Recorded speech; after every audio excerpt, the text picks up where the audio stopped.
वो डॉक्टर राम मनोहर लोहिया पर उठा रहे हैं और साथ ही साथ राष्ट्रपिता महात्मा गांधी पर भी सवाल उठा रहे हैं। कौन क्या बोल रहे हैं हम नहीं जानते हैं। भाजपा के लोग क्या बोलेंगे इस पर। अभी तो जितेंद्र सिंह का बयान आया, राम सेतु को इनकार कर दिया उन लोगों ने पार्लियामेंट में। भारतीय जनता पार्टी के लिए राजनीति का मुद्दा हो सकता है, हमारे लिए सम्मान का मुद्दा है। नमस्कार, आप बिहार इन शॉर्ट्स देख रहे हैं। मैं हूं परमवीर सिंह। महागठबंधन में बवाल बच गया है। बिहार के शिक्षा मंत्री चंद्रशेखर ने रामचरितमानस को लेकर जो बयान दिया, जिसके बाद बिहार की राजनीति गर्म हुई। लेकिन अब महागठबंधन में जदयू और राजद इस बात को लेकर आमने सामने हो गई है और जदयू के जो नेता हैं और कार्यकर्ता हैं वो अब सड़क पर उतरकर चंद्रशेखर के बयान का विरोध कर रहे हैं। जदयू के एमएलसी नीरज कुमार जो है अपने कार्यकर्ताओं के साथ पटना के बेली रोड स्थित हनुमान मंदिर के पहुंचकर उन्होंने चंद्रशेखर के खिलाफ जो है नारेबाजी की है। और देखिए क्या कुछ जो है नीरज कुमार कह रहे हैं, आप पहले देखिए। देखिए, ये आज शनिवार का दिन है और मकर संक्रांति के पूर्व कल से रात के 3 बजे से संभवतः मकर संक्रांति का जो कार्यकाल वह प्रारंभ होगा।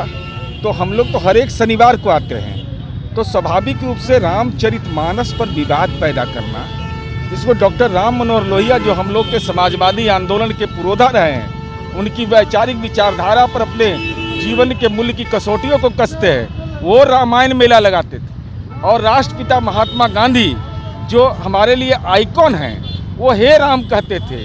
तो ये हे राम रामायण मेला का उदाहरण कहाँ से आया? रामचरितमानस से आया।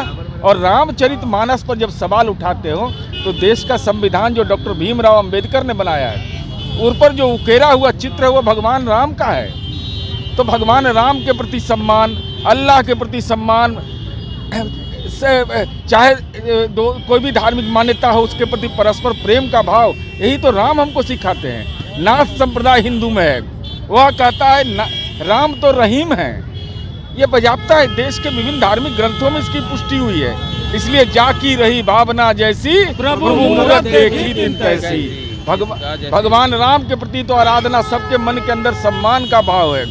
अब मौका मिले तो अंगूठी पहन लीजिए, अब बाद में कहिए कि ना हम तो पूजा पाठ से भरोसे नहीं करते हैं। ये तो अच्छी बात नहीं है। आप ही के सहयोगी हैं, रामचरित ग्रंथ पे ही सवाल खड़ा कर दिए, बोलते अरे हम तो बोल रहे हैं कि संविधान है ना, अरे संविधान के तहत न्यायपालिका है ना, इन चीज़ों पर विमर्श करने का अधिकार न्यायपालिका को है। राजनीतिक मंतव्य देने की इस पर कोई ज़रूरत नहीं है। चाहे वह बाइबिल हो, कुरान शरीफ हो, या रामायण हो, या महाभारत हो, वो आज़ादी है, लोग पढ़ेंगे।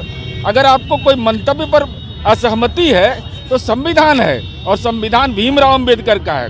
तो जो रामायण के पर सवाल उठाएंगे वो डॉक्टर भीमराव अंबेडकर पर सवाल उठा रहे हैं, वो डॉक्टर राम मनोहर लोहिया पर उठा रहे हैं, और साथ ही साथ राष्ट्रपिता महात्मा गांधी पर भी सवाल उठा रहे हैं। माफी मांगने को तैयार भी नहीं है अब वो जाने माफी मांगे नहीं। हम कहते हैं हम अपने आप को लोहिया से, हम लोग को ज्ञान लोहिया जी से कम है, गांधी जी से कम हमको ज्ञान है, और अंबेडकर जी से तो बिल्कुल कम ज्ञान है। बीजेपी के लोग इस्तीफा मांग रहे हैं। अब कौन क्या बोल रहे हैं हम नहीं जानते हैं। बीजेपी के लोग इस्तीफा मांग रहे हैं। अरे भाजपा के लोग क्या बोलेंगे इस पर।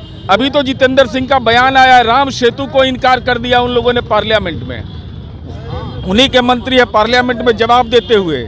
नरेश अग्रवाल ने क्या कहा था पार्लियामेंट के अंदर में, वीडियो निकाल के देख लीजिए, मेरे पास वीडियो है। इसलिए भारतीय जनता पार्टी के लिए राजनीति का मुद्दा हो सकता है, हमारे लिए सम्मान का मुद्दा है। चंद्रशेखर जी को माफी मांगनी चाहिए। अब वो जाने वो क्या करेंगे नहीं करेंगे, वो जाने, हम नहीं जानते। तो आपने सुना कि नीरज कुमार ने उनके खिलाफ कार्रवाई की मांग की और उन्होंने कहा कि इनके बयान से जो है बीजेपी को फायदा पहुंच रहा है और इनका जो बयान है सरासर गलत है, धार्मिक भावनाओं को ठेस पहुंचाने वाला बयान है। आपको बता दें कि बिहार के शिक्षा मंत्री जो कि राजद के कोटे से हैं, चंद्रशेखर, उन्होंने रामचरितमानस को लेकर कहा था कि कुछ ऐसी पंक्तियां हैं जो कि जातीय आधारित है, यानी कि नीच जाति के लोगों को जो है वो उनके साथ भेदभाव करती है। जिसके बाद जो है ये काफ़ी बिहार की राजनीति गर्म हो गई। अब जदयू जो है इस मामले को लेकर राजद पर अटैक कर रही है। पहले सुधाकर सिंह का मामला था जिसको लेकर जदयू और राजद आमने सामने थी, अब शिक्षा मंत्री को लेकर जदयू और राजद जो है